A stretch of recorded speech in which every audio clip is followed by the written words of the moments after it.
Salut, c'est Steph, bienvenue dans cette vidéo dans laquelle on va faire un matériau procédural de métal qui va s'adapter à votre objet, donc de manière intelligente. Voilà, c'est parti, on va détailler tout ça. Nous voilà donc dans notre scène Blender dans laquelle on retrouve cette statue de cheval que j'ai trouvée sur le site Polyhaven, dont je vous mets le lien dans la description. Voilà, donc on va aller dans l'onglet Shading ici. Donc en sélectionnant notre objet, je vais cliquer sur New ici. Donc ça me crée un nouveau matériau, toujours avec un nœud principal. Donc il me crée donc mon matériau qui est projeté donc sur la surface de mon objet ici. Voilà. Donc pour créer ce matériau-là, en fait, on va en mixer deux. Donc je prends celui-ci, je fais majuscule D et je viens le placer juste au-dessus de l'autre. Ensuite, on va avoir besoin d'un petit add-on qui est présent sur Blender. Donc vous allez dans Edit Preferences, si vous ne l'avez pas déjà activé, vous tapez Node dans la recherche et vous pouvez activer Node Wrangler. Voilà. Donc là, il va nous permettre d'utiliser des raccourcis. Là, par exemple, on peut faire CTRL majuscule et on fait glisser clic droit entre nos deux nœuds principaux et ça crée un nouveau nœud qui me permet de mixer en fait ces deux-là. Voilà, donc ça s'appelle un mix shader. Donc pour l'instant, ça les mixe à 0 à 50% chacun. Ce qui pour l'instant ne change rien parce que ce sont exactement les mêmes matériaux qui envoient la même couleur avec les mêmes réglages dessus. Voilà, donc si je passe sous Cycle en cliquant ici, vous voyez que mon cheval est parfaitement blanc pour l'instant. Ok, donc pour commencer, on va définir les zones en fait où il va y avoir donc de la rouille et du métal sain, on va dire. Donc pour ça, je fais Shift A, je fais une recherche et vous pouvez taper géométrie. Voilà, ça nous le propose, je valide. On va mettre un colorant juste à côté, donc toujours majuscule A. Je tape colorant dans ma recherche et je le mets à côté. Et là, on va utiliser le pointiness. Je le mets sur ma color ramp. Et toujours avec l'add-on Node Wrangler, on peut toujours faire donc CTRL majuscule et clic gauche. Ça nous fait un aperçu donc de tout ça. Et donc là, pour l'instant, on n'y voit pas très bien, mais vous voyez que si je glisse mon curseur noir vers la droite, eh bien ça précise en fait, ça va chercher dans les cavités, en fait, toutes les cavités de notre modèle. Et donc ça met cette couleur-là dans les cavités. Vous voyez que donc, si je le rapproche tous les deux, ça me définit des zones. Et même déjà rien qu'en utilisant ça, ça fait déjà un super bel objet. Parce que ça fait ressortir tous les muscles, les tendons, tout ça. Donc nous, c'est vraiment ce qui va être utilisé. Et c'est ce qui fait que cette texture, d'ailleurs, va pouvoir s'appliquer de manière automatique à chaque objet auquel vous l'appliquerez. Donc forcément, plus les cavités sont fortes, comme vous pouvez le voir dans la crinière ici par exemple, plus la couleur sera prononcée, moins les cavités sont profondes, plus ça sera modéré. Donc forcément, en fonction de l'objet sur lequel vous allez projeter le matériau, ça ne vous donnera pas le même résultat. Voilà. Donc c'est pour ça que cet objet-là était très intéressant pour ce matériau-là. Dans les données du color ramp, donc ici pour le noir, on va le placer en position 0,48.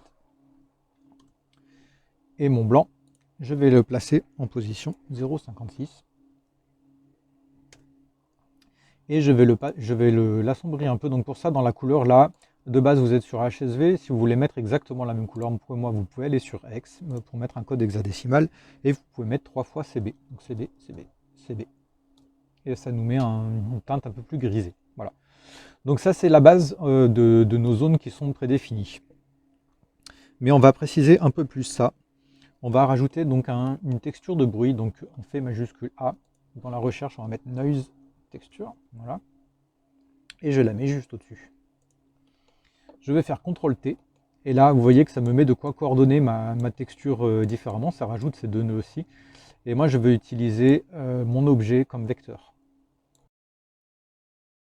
Donc dans ma texture de bruit, on va ajouter un autre color ramp juste au-dessus. Que je peux placer ici. Et donc, je vais mettre la couleur de mon noise dans mon facteur ici. Et on va se mettre en aperçu dessus pour voir ce que ça donne. Donc vous voyez que ça crée un peu cet effet un peu de nuage, voilà, ça fait un peu des zones sombres dessus. Donc on va passer en échelle, on va le passer à 150. Comme ça me fait des zones. Donc vous allez voir, ça va aider à définir en fait les zones ici. parce que vous voyez que là c'est très lisse en fait, et la rouille, quand elle se propage, en fait le fait beaucoup plus en pointillé, ça fait des pointes à partir desquelles la rouille se propage. Donc là c'est vraiment l'effet qu'on va essayer de rendre, donc avec ce noise qu'on va mixer avec le géométrie, ici, avec donc notre pointiness. Donc pour ça, donc, on est en échelle 150, en détail on va se mettre à fond, donc à 15, et en roughness on peut rester à 0,5. Ensuite, notre color ramp, donc le noir, je peux le passer en position 0,43. Je valide. Notre blanc, on peut le passer en 0,74. Je valide. Et enfin, on peut le baisser pareil en code hexadécimal CB, CB, CB.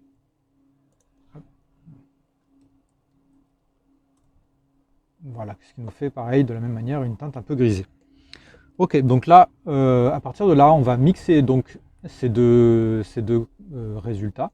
Donc pour ça, on fait majuscule A. Et donc là, on va chercher un mix color juste en dessous, voilà. Donc j'envoie la couleur de celui-ci dans le B et j'envoie la couleur de celui-ci dans le A. Et on a un facteur à 0,5. Voilà. Donc là, simplement, au lieu de mix, on va utiliser le subtract ici. Et vous voyez, si je passe en aperçu ici, là vous voyez, vous commencez à apercevoir vraiment le résultat. Donc en fonction de ce que vous mettez là comme manière de mélanger en fait les deux résultats, ça ne va pas vous donner la même chose. Et nous là vraiment ce qu'on veut, c'est les soustraire l'un à l'autre. Donc ça commence à prendre forme tout ça. On va commencer à déterminer un peu notre côté métallique. Donc pour ça, déjà on va commencer, donc on va passer sur le nœud principal du bas. Donc je me suis mis en aperçu dessus, vous voyez que ça m'a enlevé du mix. Donc pour rappel, c'est CTRL majuscule clic gauche dessus. Et on va prendre la métallique ici et on va la mettre à 1. On va rajouter un autre noise texture. Donc je refais une recherche, noise texture. Je le mets ici et je vais toujours reprendre mon mapping ici pour que ça utilise le même mapping et je le mets dans mon vecteur de mon noise. Ok, donc là je vais créer un color ramp que je peux placer ici. J'envoie la couleur dans le facteur et je vais créer un bump juste à côté pour créer donc des bosses avec cette texture là. Donc je mets ma couleur dans la hauteur du bump, donc dans la 8, et j'envoie la normale dans la normale. Donc là forcément c'est tout moche, on va préciser. Donc l'échelle de mon noise, je vais le passer à 50. Les détails, je les passe à 15 pour en avoir un maximum. Ma roughness, je la passe à 0,7. Et là, la color ramp va me servir en fait à venir écraser un peu cette texture. Donc si je zoome dessus, vous pouvez voir que si je bouge le noir, ça vient aplatir en fait par le creux donc de la texture. Et si je prends par le haut, ça vient écraser par le haut de la texture. Vous voyez que ça laisse que les creux et ça vient écraser vraiment ce qui est en relief. Et là, ça vient élever en fait un peu le creux et ça en l'aplatissant. Voilà. Donc on va faire un peu un équilibre entre les deux. On va mettre le noir à 0,482 en position. 482. Et on va mettre le blanc à 0,495. Et je valide. Voilà, donc vous voyez que ça me fait du détail un peu de partout. Ensuite, mon bump là, il est en force à 1 et en distance à 1. Donc moi, je vais passer la force à 0,1. Donc ça atténue l'effet. Et la distance, donc ça va venir arrondir, en fait, ça va faire des bosses moins anguleuses. Donc la distance, je vais la passer à 0,5. Voilà. Donc ça fait un résultat très discret, mais vous allez voir que ça va prendre de l'ampleur avec les prochains réglages qu'on va faire. Donc ensuite, je vais reprendre un autre color ramp. Donc Shift A, je cherche la color ramp et je la place ici. Je réutilise mon noise ici. Et cette fois-ci, je vais l'envoyer dans la roughness. Voilà. Donc là, vous voyez que ça va commencer à vraiment devenir intéressant. Alors pourquoi j'ai fait ça?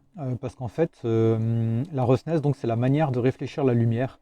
Plus la roughness va être élevée, plus la manière de réfléchir la lumière va être diffuse, va être comme absorbée en fait par le modèle. Et plus je la baisse, plus elle va être envoyée. Donc ça fait une impression beaucoup plus mouillée en fait. Donc vous voyez là, si je rajoute du blanc, eh ben, ça m'augmente énormément la roughness parce que de base, le blanc met la roughness à fond. Donc là, ça va m'aider à définir les zones où je veux de la roughness à fond ou pas. Et vous voyez que si j'augmente la zone de noir, voilà, vous voyez un peu l'effet, donc ça baisse énormément la roughness. Voilà, donc notre zone la plus sombre, va la poser en position 0,309. Et on va le mettre en couleur avec un code hexadécimal à 3 x 4E. 4E, 4E, 4E. Et je valide. Et notre zone la plus claire, donc je vais la passer en position 0,486. Voilà. Et en code hexadécimal, je vais lui mettre 3 x A2. Donc, 2, A2, et je valide. Voilà, donc ça commence à me donner un métal beaucoup plus précis. Ensuite, donc, je repasse donc, sur le mix shader. Donc, pour rappel, CTRL majuscule et je clique sur le mix. Donc pour l'instant, bah forcément, ça mixe avec du blanc uniquement. Donc on va faire notre rouille à partir de maintenant. Et du coup, il m'a enlevé mon facteur ici. Donc je remets ça en facteur. Voilà. Voilà, donc là pour l'instant, il mixe avec du blanc forcément, parce que bah, pour l'instant, on n'a pas défini autre chose en haut. Donc on va faire notre rouille. Donc pour ça, on va rajouter encore un Nox Texture. Encore un. Donc je le place au-dessus. Je vais toujours lui mettre donc le même vecteur. Voilà. Et je vais créer 2 color ramps ici. Donc il va y en avoir un pour la couleur et un que je vais utiliser donc pour le bump. Voilà, donc je place mes 2 color ramps. Je relie ma texture aux deux. Et donc on va pouvoir relier ici donc la couleur à la couleur de base. Voilà. Donc là on va pouvoir définir la couleur de notre rouille donc en couleur plus sombre. Moi j'ai mis 422D27 en code.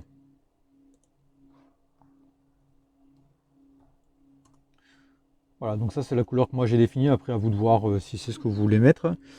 Et je l'ai placé en position 0,473. Voilà. Et mon blanc, ici, je le passe en noir. Et je peux le passer en position 0,577. Donc ici notre texture, on va la passer en 4D. Dans le W, je mets 50. Dans mon échelle, je mets 220. Dans mes détails, je les passe à 15 au maximum. Et ma roughness, je peux la monter à 0,7. Voilà, donc vous commencez à apercevoir le résultat. Donc ça, on va par contre énormément augmenter la roughness parce que les parties de rouille forcément ont beaucoup plus de roughness. Donc on va le passer à 0,777, la roughness ici. Et enfin, on va lui rajouter son bump. Donc je majuscule A. Je fais ma recherche de bump. Je valide. J'envoie la couleur donc dans la normale. Donc dans la couleur dans la hauteur. Et la normale dans la normale. Voilà, donc comme d'habitude, on va régler le color ramp. Donc mon blanc, je vais le passer en position 0,58. J'ai dit mon blanc en position 0,58. Et mon noir en position 0,48. Voilà. Et ici, je passe en force à 0,3. Et en distance, je peux rester à 1. Donc voilà le résultat que ça nous donne ici. Et petite chose importante, vous voyez que si je zoome sur ma partie ici, c'est plus sympa si on inverse, comme ça me met les zones sombres en intérieur. Donc en inversant le bump ici. Et enfin pour terminer, on va pouvoir passer, donc on va pouvoir baisser la spéculaire, ce qui va nous permettre d'avoir voilà, une couleur un peu plus prononcée. La spéculaire en fait c'est ce qui donne l'aspect blanchi à la lumière qui vient taper sur le matériau. Donc là, on enlève du blanc en fait dans la manière de réfléchir la lumière. Donc voilà, ça nous permet d'avoir des zones de rouille beaucoup plus prononcées. Voilà, c'est terminé. J'espère que cette vidéo vous a plu. Si c'est le cas, n'hésitez pas à me mettre un pouce vers le haut, ça m'aide vraiment à développer la chaîne. N'hésitez pas aussi à vous abonner, comme ça vous ne louperez pas les prochaines vidéos. Et sur ce, je vous dis à très vite. Bye.